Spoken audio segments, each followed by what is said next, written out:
साथियों, चैनल पर आपका फिर एक बार स्वागत है। साथियों, हम और आप भी इस दुनिया में रह रहे हैं और लोगों की ज़िंदगी देखते हैं, अमीरों की भी, गरीबों की भी, जो भीख मांगते हैं उनकी भी, जो भीख देते हैं उनकी भी। सबके अपने अपने नसीब हैं। किसी के कुत्ते भी मक्खन और बिस्किट खाते हैं तो किसी के गरीब के बच्चों को 2 वक्त की रोटी भी नहीं मिलती।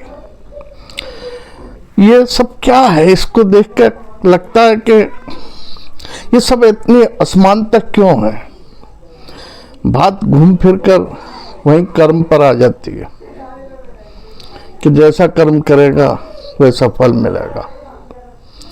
जो कर्म हम इस जीवन में कर रहे हैं, कुछ के फल हमें इसी जीवन में मिल जाते हैं और कुछ के फल हमें अगले जीवन में मिलते हैं। हमारे इस जन्म के जो हम कर्म कर रहे हैं उन्हीं के आधार पर हमारा भविष्य तय होता है, अगला जन्म तय होता है। ये बात बहुत मामूली है, लेकिन समझने वाले समझ जाते हैं, जो ना समझते हैं वो नहीं समझते। फिर भी समाज में कुछ ऐसी घटनाएं हो जाती हैं, होती रहती हैं, जिनको देख के मन विचलित हो जाता है कि क्यों प्रभु इतना निष्ठुर है, परमात्मा क्यों इतना निष्ठुर है, हमारा समाज क्यों इतना असंवेदनशील हो गया, क्यों इतना स्वार्थी हो गया कि हमें किसी पड़ोसी की पता नहीं कि वो भूख से मर रहा है, कि उसके तन पे कपड़े नहीं है, कि सर्दियों में किसी गरीब के बच्चे ठिठुर रहे हैं। क्यों हम नहीं जान पाते हैं? क्यों? क्योंकि हम सिर्फ अपनी और अपने परिवार तक ही सीमित रह गए। हमें समाज से क्या लेना देना? कोई भूखा मरे मरे, वो उसके कर्म है, उसका फल भोग रहा है, ये सोच लेते। लेकिन नहीं, जब हम इस समाज में रह रहे हैं तो हमारा एक दायित्व बनता है इंसान होने के नाते कि हमारे पड़ोस में कोई भूखा ना रहे, कोई नंगा ना रहे, किसी को कोई परेशानी है और अगर हम उसे हल कर सकते हैं तो हमें करनी चाहिए। यही हर धर्म का एक सार है, संदेश है, यही इंसानियत का तकाजा है। लेकिन हम सब भूल जाते हैं। धर्म के नाम पे तो हम लकीर के फकीर बने हुए हैं।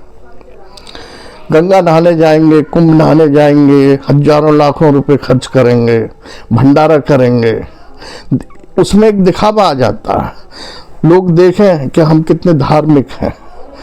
लेकिन सच्ची धार्मिकता कहाँ है हमारे अंदर? जब हम किसी इंसान के दुख को, दर्द को, भूख को, प्यास को नहीं समझ पा रहे तो इंसानियत कहाँ है हमारे अंदर? हमारे अंदर सच्चा धर्म कहाँ है?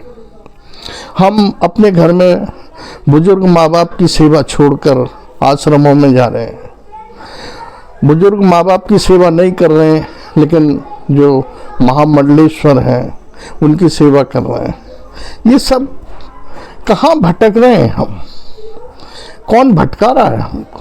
क्या हमारे कर्म भटका रहे हैं, या हमें जो कुछ संस्कार या जो धर्माचार है वो भटका रहे हैं? ये गरीबी, अमीरी, ये असमानता एक ऐसा विषय है कि जितना इसमें सोचें डूबते चले जाते हैं, लेकिन सार नहीं पाता। कुछ लोग इसी को देख के भगवान बुद्ध बन गए, महावीर बन गए, ओशो बन गए।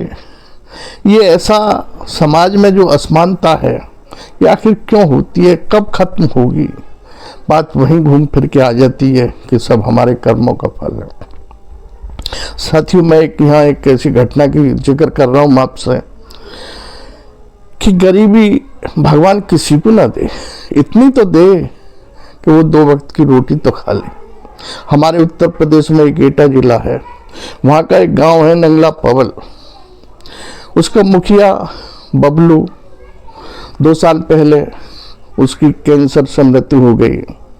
मृत्यु के बाद परिवार में उनकी बूढ़ी माँ, राम बेटी और मृतक बबलू की पत्नी सुमन और उनके 5 बच्चे रह गए।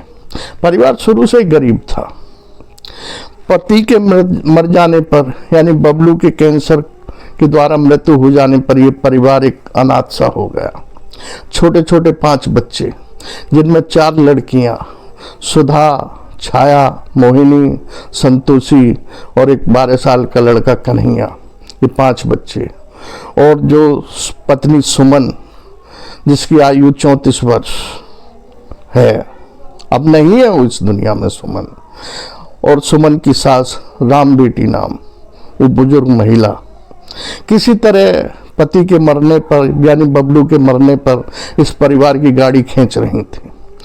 सुमन तो कहीं मजदूरी करने नहीं जा पाती थी क्योंकि बच्चे छोटे छोटे थे, लेकिन सुमन की जो सास थी राम बेटी, वो हलवाइयों के साथ शादियों में, फंक्शनों में जहाँ होते थे, हलवाइयों के साथ जाती थी और पूड़ी बेलने का काम करती थी। या गांव में या आसपास के गांव में जो भी फंक्शन होते थे बड़े घरों में, वह पूड़ी बेलने का काम करती थी। और अपने साथ वो 12 साल का जो कन्हैया था उसको भी ले जाती थी। वो बूढ़ी सास भागा दौड़ी करती थी घर के बच्चों की भूख मिटाने के लिए, लेकिन फिर भी वो सफल नहीं हो पाती थी। किसी दिन आटा है तो तेल नहीं है, तेल है तो मिर्च मसाले नहीं है। गरीबी इस परिवार में इस तरह कदर थी कि सर्दियों में ओढ़ने और बिछाने तक के कपड़े नहीं थे। गरीबी दरों दीवारों से झांकती थी। गरीबी के जो पैबंद होते हैं वो दीवारों से, दरवाजों से, उनके पहनावों से झांकते थे। बड़ा दर्द होता था और माँ अपने 5 बच्चों की भूख सहन नहीं कर पाई और आखिरकार उसने 2 दिन पहले ही जहर खाकर आत्महत्या कर ली। सुमन ने। अब परिवार में कौन रहे? 5 बच्चे और एक बुजुर्ग महिला, यानी बच्चों की दादी राम बेटी। वो कहती है, मैं क्या करूँगी, मैं अब इन बच्चों का पालन कैसे कर पाऊंगी? परिवार में गरीबी तो शुरू से ही थी, लेकिन बहू के जाने के बाद अब मैं बाहर मजदूरी करूं कि इन बच्चों को संभालूं। साथियों, आप खुद सोच सकते हैं कि इस परिवार की क्या स्थिति रही हो। जब सुमन ने आत्महत्या कर ली और ये बात गांव में फैली और शासन प्रशासन के अधिकारियों तक फैली, तो उन्होंने गांव तक दौड़ लगाई। एसडीएम, सीडीओ गांव पहुंचे और उन्होंने राम बेटी को 6 बीघा जमीन का पट्टा देने का वादा किया और सरकारी जो सुविधाएं होती हैं उनको दिलाने का वादा किया। इस परिवार को प्रधानमंत्री आवास योजना के अंतर्गत एक छोटा मकान तो मिल गया था, लेकिन रोजी रोटी का कोई साधन नहीं बन पाया था। वो सुमन अपने 5 बच्चों को भूख सहन नहीं कर पाई, उनकी तड़प सहन नहीं कर पाई। बच्चे रोजाना कभी पेट भर के खाना नहीं खा पाते थे, उनकी भूखी आंखें वो माँ सहन नहीं कर पाई और जहर खाकर उसने जान दे दी। साथियों, ये सब जो होता है या हो रहा है, हम लोग देख रहे हैं हमारे पड़ोस में। क्या गांव के जो धनाढ्य वर्ग थे, धनाढ्य संपन्न परिवार थे, उनको नहीं पता था कि हमारे गांव में एक ऐसा भी परिवार है जिसके यहाँ चूल्हे पे किसी दिन चूल्हा जलता और किसी दिन नहीं जलता, बच्चों को भरपेट सूखी रोटी भी नहीं मिलती। उस गांव का जो वार्ड मेंबर है, क्या उसको जानकारी नहीं हो पाई? गांव के प्रधान को क्या जानकारी नहीं हो पाई? हम क्यों इतने निष्ठुर हो गए? अगर हम संपन्न हैं, हम पर कोई जिम्मेदारी है, तो हमारा फर्ज बनता है कि जो जिम्मेदारी है हम उसका पूरी तरह निर्वहन करें। ये सरकारी अमला जो सुमन की आत्महत्या करने के बाद गांव की तरफ दौड़ा, काश पहले ही दौड़ जाता। अब कह नहीं सकते कि वादे तो कर आए हैं एसडीएम साहब और सीडीओ साहब, लेकिन ये वादे कब पूरे होंगे? साथियों, ये सब देख के एक संवेदनशील व्यक्ति या संवेदनशील लोगों जरूर विचलित हो जाते हैं कि हमारे समाज में ये असमानता कब तक चलेगी। बात घूम फिर कर वहीं आती है कि जैसा कर्म करोगे वैसा फल देगा भगवान। मैं तो आप सबसे यही अपील करूंगा कि जो बीत गया, इस जन्म में तो हम अब अच्छे कर्म करें, जो अगले जन्म में किसी के भी सामने ऐसी स्थिति ना आए। और अगर हम समर्थ हैं तो अपने आसपास, अड़ोस पड़ोस या और भी दूर दराज में हम किसी का सहयोग कर सकते हों, किसी की मदद कर सकते हों, तो हमें ज़रूर आगे बढ़ के हाथ बढ़ाना चाहिए। साथियों, इसी के साथ आपने वीडियो देखी सुनी, इसके लिए धन्यवाद, आभार।